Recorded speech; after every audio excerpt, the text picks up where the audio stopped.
Hi everybody, it's me, Alicia Bug. Thank you for coming back to my channel. Today we're going to be making another quick little doll craft, and we're going to be making a living room. So I hope you enjoy this video and give it a big thumbs up if you think I did alright. So we're going to get right into it. We're going to start off like we did our Spider-Man room. If you haven't seen that video, I'll link it in the description below. But we're going to take a cardboard box and open it up, which means ripping off one of the tabs on the side. And then we're going to take our doll and we're going to place her down and measure a doorway. You want to place your doll down because you want to make sure that you have it high enough so that she can walk through it and wide enough for her to walk through it as well. So after you have your door drawn on to your cardboard, then make sure your doll fits once again before you cut, and then we're just going to cut the door out. So here I have my door cut out, and I double checked one more time to make sure that my doll can fit through the door all the way, and she does pretty good, so that's good. And then if you want to make a door actually that opens and closes, that piece of cardboard that you just cut out fits perfectly in there. You just have to attach it with some tape or some paper on one end and it'll swing open and close. So next I'm going to take and cut these tabs off the top because we're not going to need those, but we're going to save them because we are going to use them for our furniture later. Then I'm going to take white computer paper and I'm just going to go over all my raw edges. You don't have to go over the bottom because we're going to cover those later, but the three sides, so cover all those completely with white paper, and then the inside frame of your door you want to cover with white paper as well. So here I have everything covered with white paper. And next I'm going to take some more white paper and I'm just going to add a trim all the way down on the side of the wall at the bottom, and then along the top, and then along the edges of the door. So here I have all my trim placed nicely. It just gives it a cleaner edge. You don't have to do this part, but I just do it because it does make the room look a lot nicer. So next I'm going to go ahead and wallpaper, which is just craft paper, and I got this from Michael's for 14 cents. And I'm just going to glue those down on the wall. So now I have my wallpaper down, so I have a almost complete room. I'm going to fold my floor tabs up and I'm going to glue the underside first. And now with this bigger box, it's not going to stand shut because there's a cut in the middle, so I'm going to add those two tabs that we saved later to complete the floor. And then I'm going to add a tab on the back just to hold it together. Now you'll still have a pretty big gap in the middle, so I'm going to take some foam board and I'm just going to cut it down to size so that it fits inside my room. If you don't have foam board, you can use more cardboard for this part. It'll work just fine.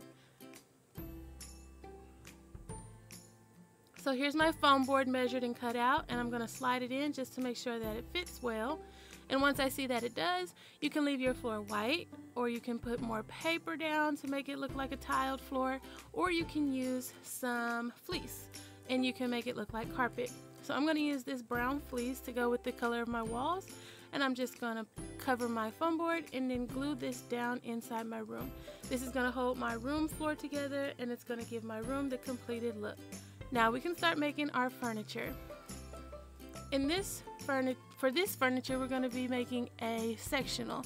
So I'm just going to take an old recycled cereal box, and this one was a pretty big box, so it was like the perfect size when I set my doll down on it for her legs to hang over.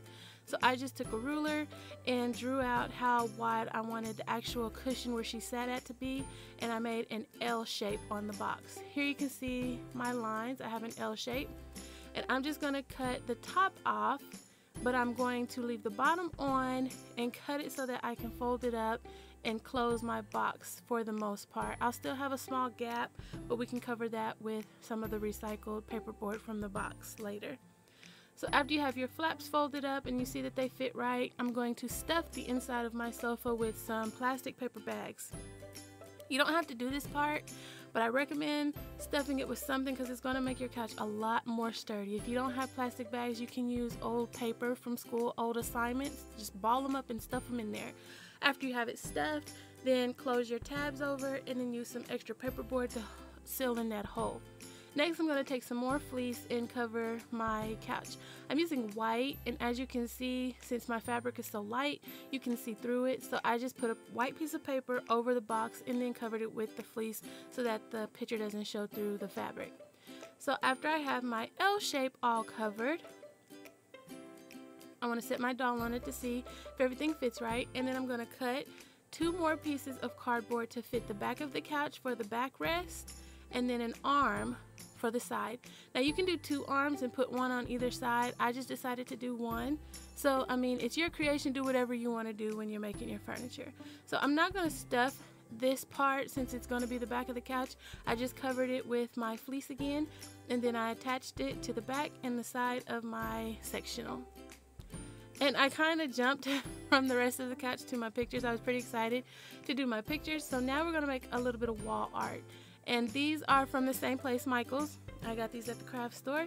And I'm just going to use the green for a backdrop on the picture to make like a frame. And then cut out some more craft paper to put in front for the focal point of the picture. Next, I'm going to take 3 long rectangles of fleece, the same color as my sofa, or you can do whatever color you want. It's going to be the big pillows for the back cushion on the sofa.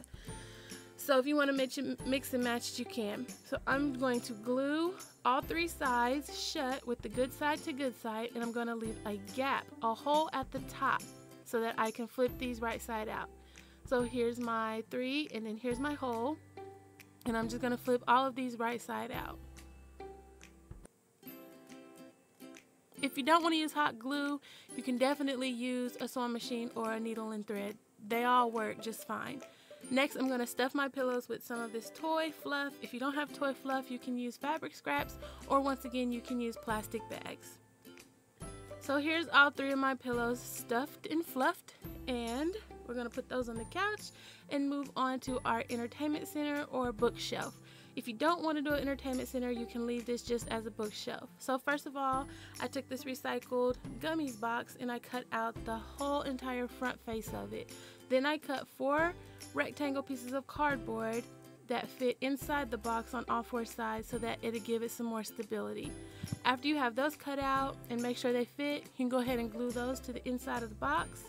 And then I cut 3 more pieces of cardboard to put some shelves in. So I got 2 longer ones to set in here, and then a smaller square to act as a divider on one of the shelves. You don't have to do that part. It just adds a little bit more, you know, more in depth to the entertainment center.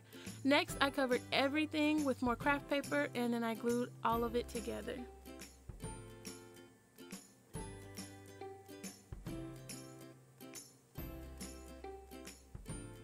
So here's my completed bookshelf or entertainment center. I also didn't mention the top part of the entertainment center. It was just another piece of cardboard covered in paper and glued on top. And then I made some more pillows out of some more colored fleece, and then a reversible rug the same way as I did the pillows. I just didn't fluff it this time before I closed it. So here's my finished room. I hope you enjoyed it. Give me a big thumbs up, and please like and subscribe if you haven't already. And I hope to see you on my next video. Thank you. Bye.